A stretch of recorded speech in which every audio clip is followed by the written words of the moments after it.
Hello again, whiskey friends. Thanks for joining, everybody. And hey, if this is your first time here, why don't you stick around? See if you like how we do whiskey reviews. But today's pour is actually near and dear to my heart for two reasons. A, I got kind of a funny story about it. The about one of the reps at Journeyman. He really made me laugh, and I'll get into that. And two, this bottle was gifted to me by Wise Guy Stu, who asked if I had tried it before. I let him know I didn't have a bottle, and he sent this one to me.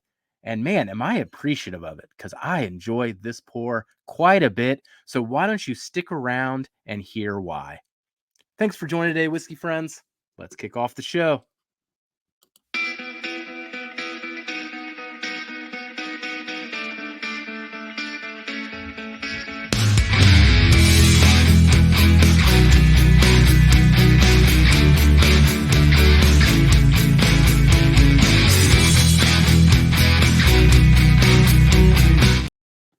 All right. So, for today's whiskey review, we are going to get into Journeyman's distillery, Corsets, whips, and whiskey. This is a 117 proof single barrel pick. This distillery is coming out of Michigan, too, if you've never heard of Journeyman before. So, thank you, Wise Guy Stew, for this. This has been an amazing bottle.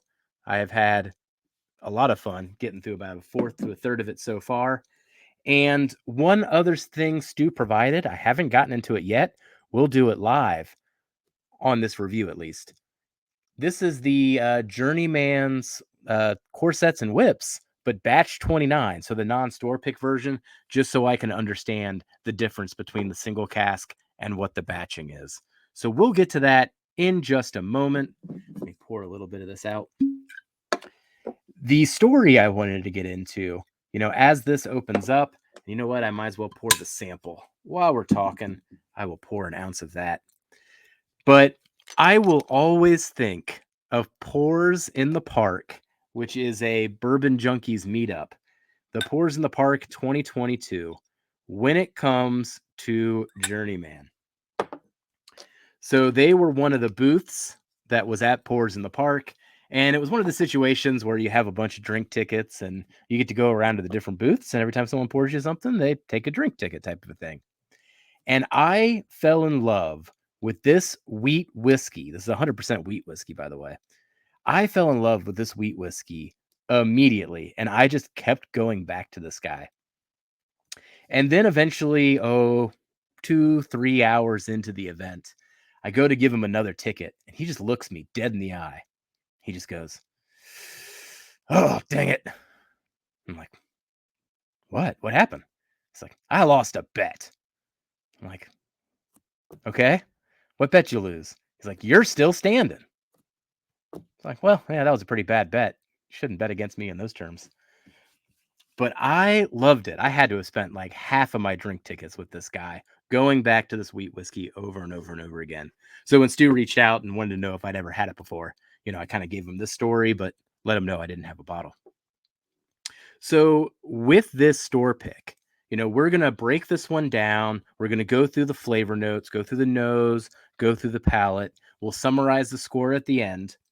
And then I will do a comparison to the batch version just to try to understand the realms of this thing.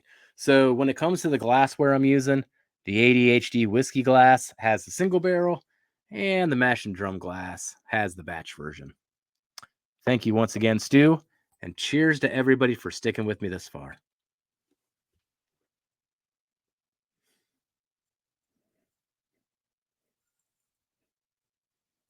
So, the same, I guess, motif would be the word, comes to me every time I take a sip of this and every time I sip on it. I equate this experience like going to a Cracker Barrel restaurant. And I like Cracker Barrel. The nose comes across as buttery. There is almost a home cooking vibe to it, almost like there's just comfort food being cooked within this restaurant, just like a Cracker Barrel. There's some You have fresh cracked peppercorn, a bit of mixed jam that would then be spread on those buttery fresh rolls that are all being cooked there.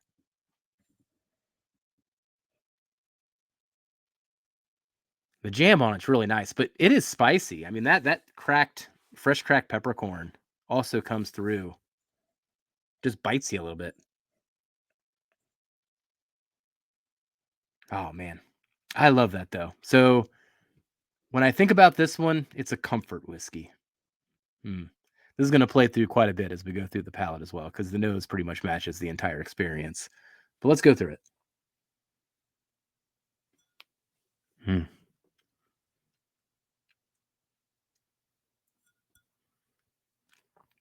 Up front, buttery again.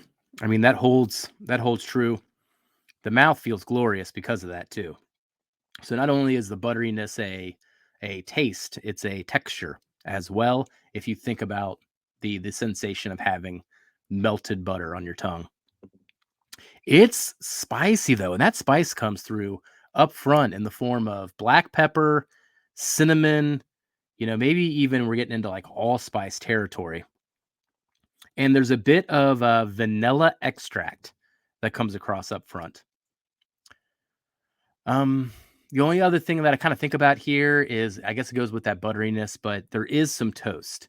So not toast that you like mash the butter on and like really spread it across and mash into that toast, but more like you melted the butter up front, you poured it on the toast, and then you ate the toast. That sounds pretty good right now. Let's go in for another sip.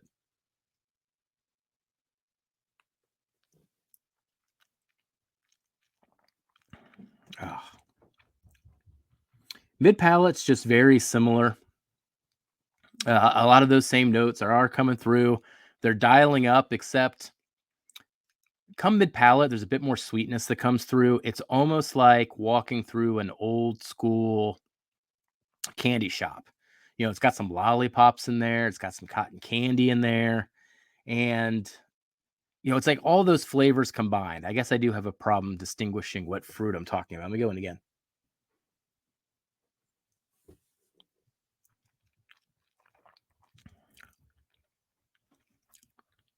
Oh, it's like no, it's just like all the fruits at once, just a whole medley of fruits. Once again, going back to that Cracker Barrel thing, when you leave a Cracker Barrel, you have to essentially exit through what is a candy shop almost. Still fits. Mm. Then on the then on to the finish. The mouth feels real good. Then on to the finish there. All the same flavors are playing through still. And then, ooh, that spiciness. That one really got spicy. There is a bit of chocolate that starts coming through.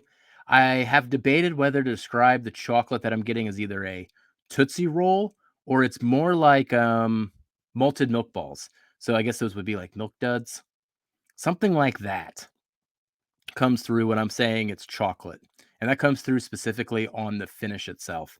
And the finish just keeps going. Like I'm still getting that milk ball sensation right now. Hmm. I'm gonna go in for one more sip and let's get into the scores. Hmm. And I took that sip just to enjoy it. I don't even want to describe it. I'm just going to enjoy it as we pull up the scores here. So, here on the site, and I'll pull up the scores in just a second, we do a scoring system that has 3 different tiers. And within those tiers, we're going to talk about the flavor score, the experience score, and the value score. The flavor score is just about all the flavors throughout, from the nose to the palate to the finish.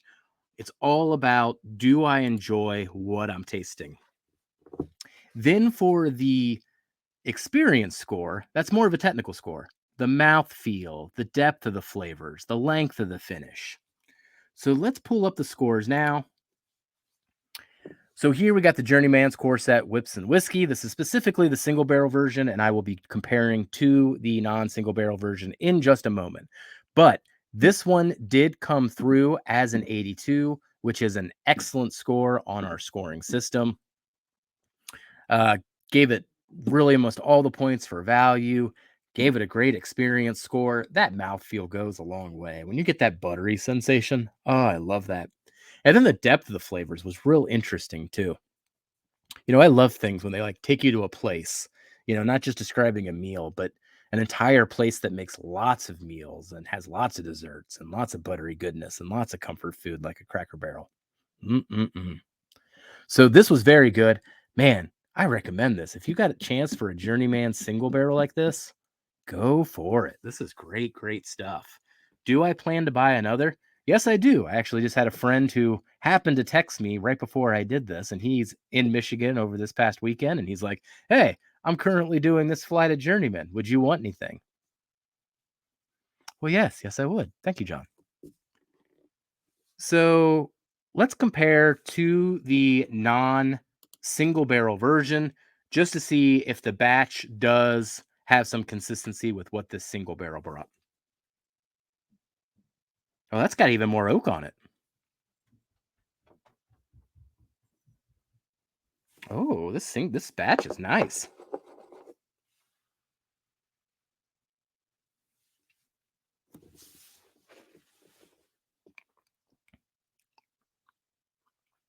Oh, that buttery goodness is still there. This tastes more like what I expected it to taste like, though. This tastes more like a wheat whiskey to me, what I would expect from a wheat whiskey. This single barrel had a whole lot of interesting depth to it and a whole lot of interesting flavors, whereas this one travels more down still that buttery road, but it doesn't have necessarily all the fruits, the vanilla extract, the chocolate, the spiciness. That's what's really missing here.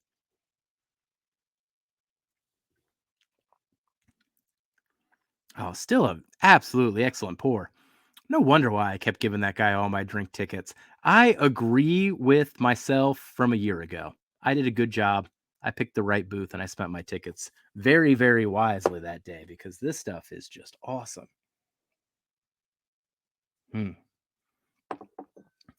Going head to head with these two, the single barrel does add. Oh man, the finish on the batch version is real good. It comes across more like a light whiskey though. Um, the oak comes through more on the batch version as well, which is interesting. It almost comes through like a 12 to 14-year light whiskey versus, being what it is as a 100% wheat whiskey. I'm going to go for one more sip with the single barrel version, but man, regardless if you're going after the single barrel or you're going after the batch, go for it.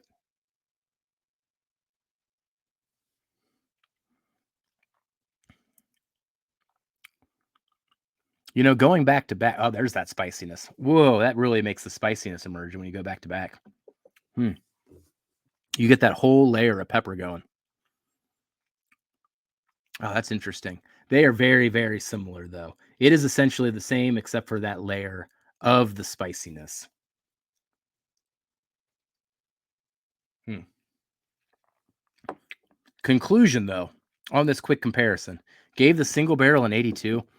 Gosh, honestly, I probably chipped it a few points. I probably could have gone even higher on the single barrel. The batch version hits around an 82 as well. I think these are both excellent. I think these both deserve scores in the 80s. I think I could have given this one more points. So take that as you will. The official score stands at an 82. Maybe that's just the average between the batch version and the single barrel version. That's how I'll justify it to myself. But as you can tell, recommendation on this pour. It is delicious. Thank you, Stu. Oh man, the finish on these are really good. All right. Well, thank you for joining for today's whiskey review, everybody. We'll catch you on the next one. Goodbye, whiskey friends. Jeff, just be friends with me. But you have these whiskey friends, and you say hello again. Oh, Jeffrey, you should just be friends with me. But you have these whiskey friends, and you say hello again. Oh, Jeffrey, you should just be friends with me. But you have these whiskey friends, and you